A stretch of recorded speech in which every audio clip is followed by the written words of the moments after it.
deeply privileged to be here on this 8th National Conference of Akhil Bharatiya Rashtriya Shakshik Mahasangh.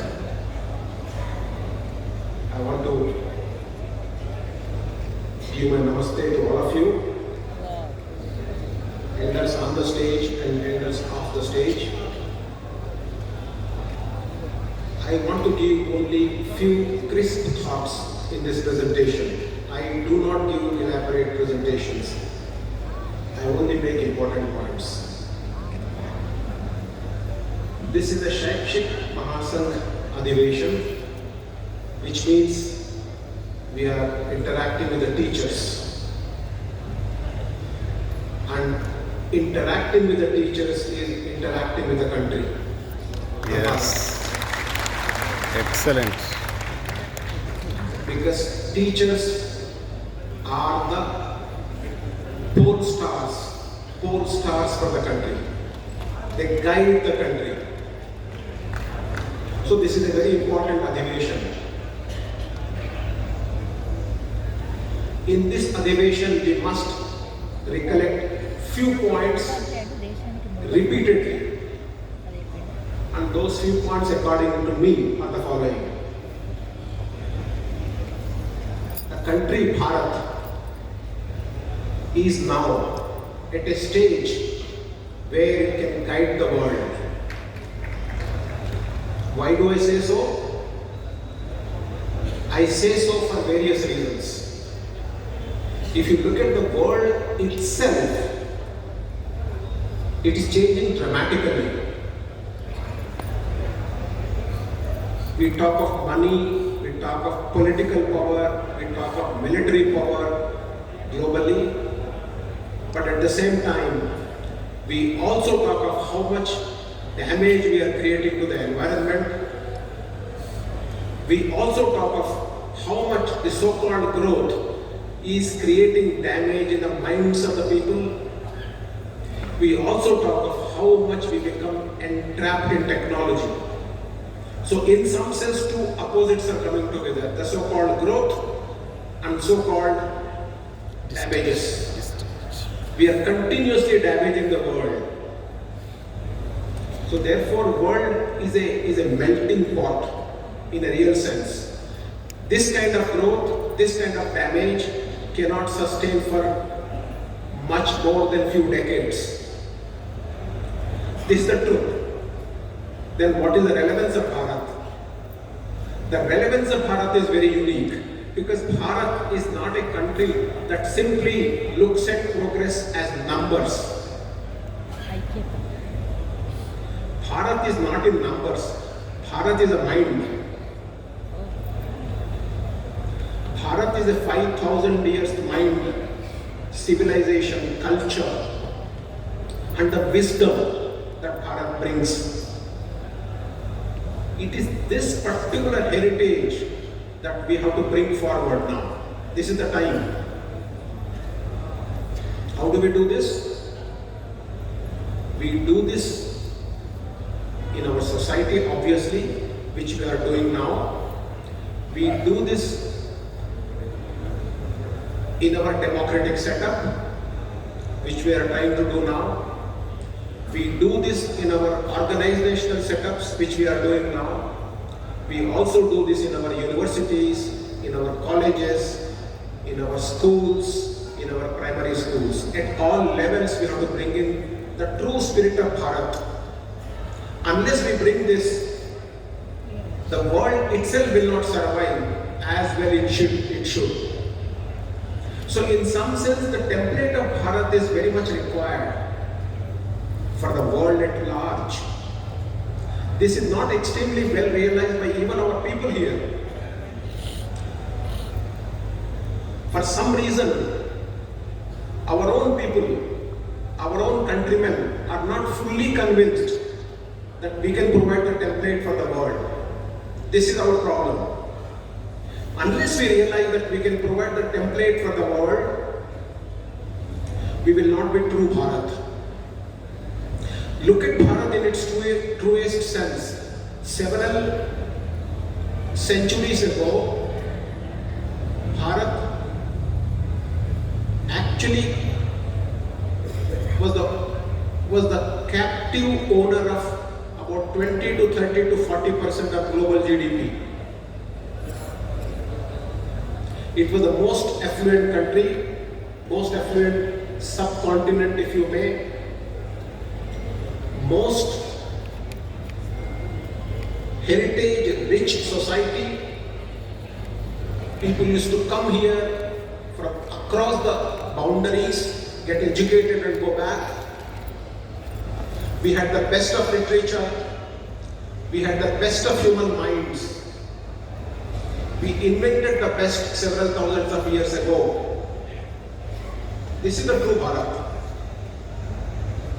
Over several centuries, because of our own doing, we lost out all this. This we must revive. Not necessarily in the documents, but in the minds. It's very important that we revive ourselves in the minds first. This beginning has not happened as much as it should.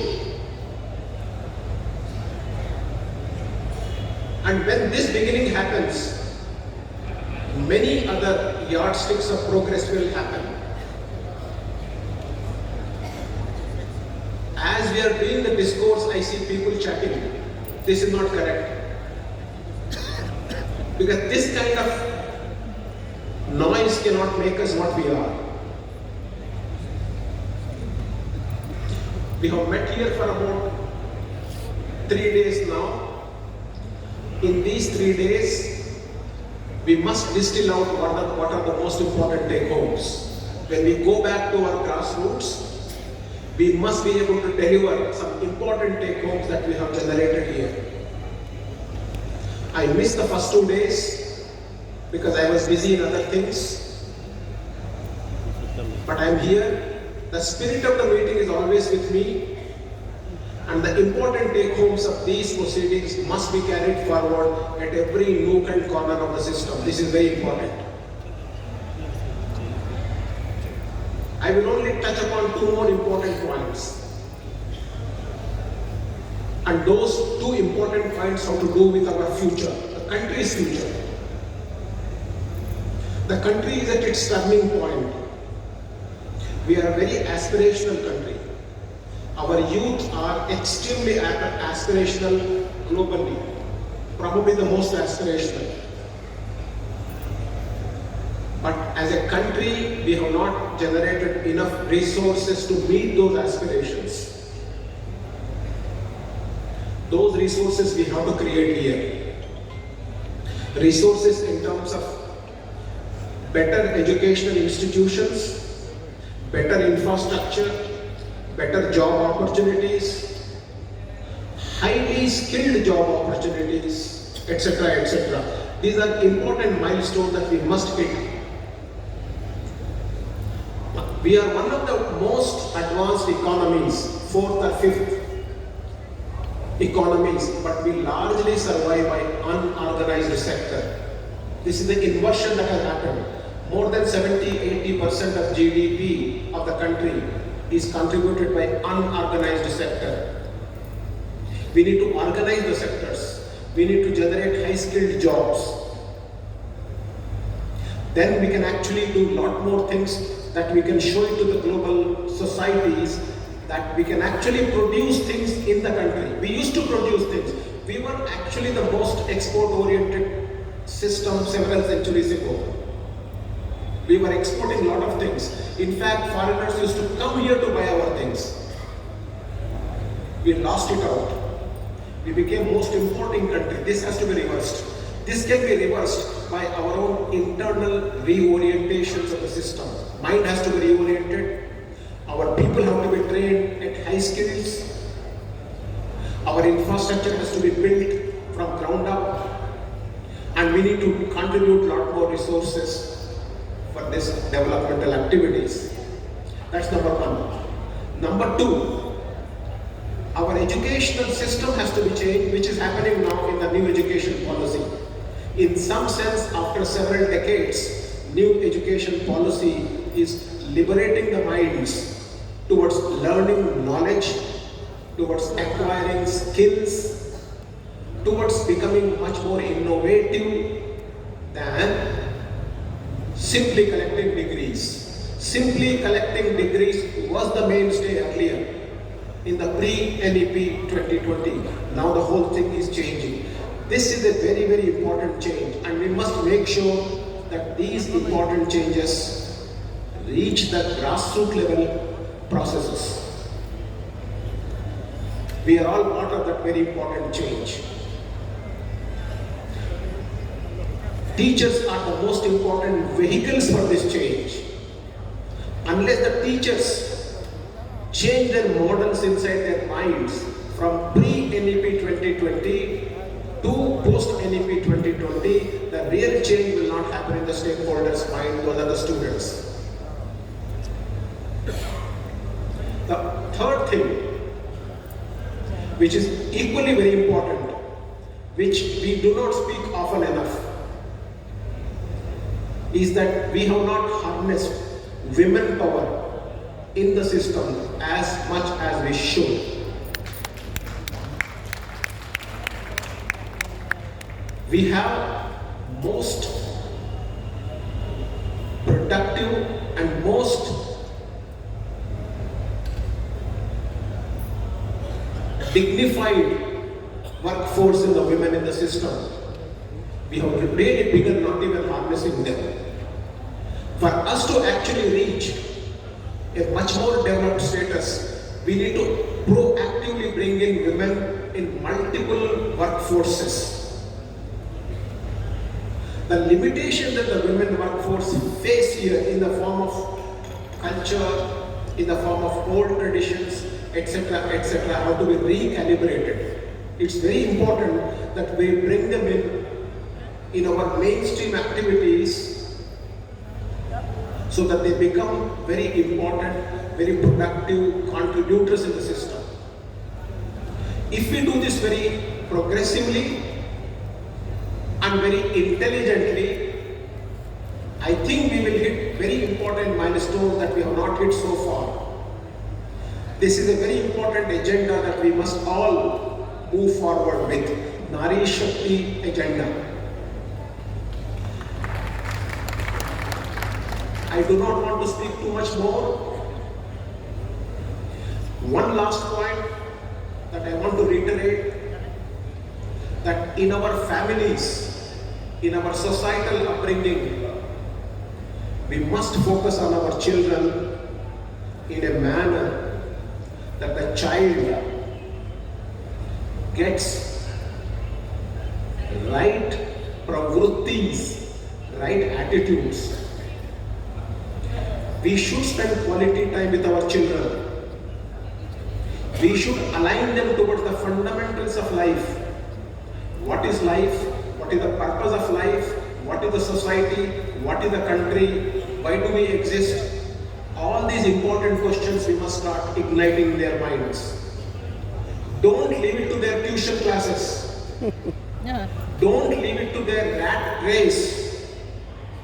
Work on your children's minds at the family level. This is very important. In the garb of technology, we have almost given up our children. We have left them free. We have left them free with our gadgets. This is not good. We must intelligently handle them so that they can benefit from the technology, but at the same time, they can start thinking deeper aspects of life. If we do this very well in young children, country will be extremely prosperous. Yes. We must tell them, please meditate for a few minutes every day. Our children, our teenagers, our young people must spend a few minutes meditating about themselves, meditating about the society, meditating about the Bharat. This inner transformation is very important. If we can do this as elders in our own families and do it often enough, consistently, we will generate those important patriarchs who will live for the country, who will dedicate for the country, and many, many things will happen automatically. When people dedicate, nothing can stop with the progress of the country. Only thing is to make them dedicate, change their minds. This cannot be done by curriculum, this cannot be done by organizational gatherings, this can be done by one-to-one conversation with the children. This was our original method of teaching children, original method. This we have lost. Generate a model where we reach out to them. Every child is a divinity. Please don't let the child out of your sight into technology, into willy-nilly, into societal nonsense. So therefore, some of these fundamentals of our society, we must bring it back. I do not know how much sense I am making to some of you, but I am very convinced that I am making a lot of sense. Because what I am talking comes from my within me. So do bring back some of these fundamentals, whether a government wants you to do it or not, you do it yourself. This level of transformation, when it happens, when it begins to happen at the ground level, nothing really can stop Bharat. So this is all I have to say. Thank you very much for inviting me here. I wish I could spend more time, but you know, the pressures of other activities that I was signed in for did not allow me to spend more time here. But thank you, namaste to all of you. Hari Om.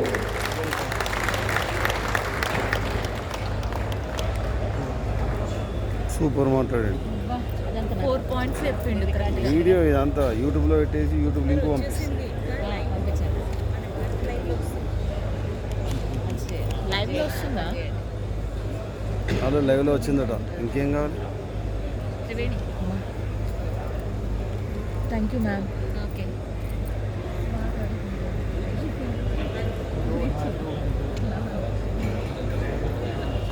Thank you, sir. Shri professor B.J.RAO जी। संक्षिप्त वक्तव्य में बहुत बड़े विषय अपने सामने रखे हैं जो भारत केवल आंकड़ों का विषय नहीं है या नंबरों का और तारीख का विषय नहीं, ये बहुत पुराने से अपनी संस्कृति विद्या के केंद्र से सम्मिलित दुनिया को मार्गदर्शन करने वाला हम इसके देश के और साथ ही जो भी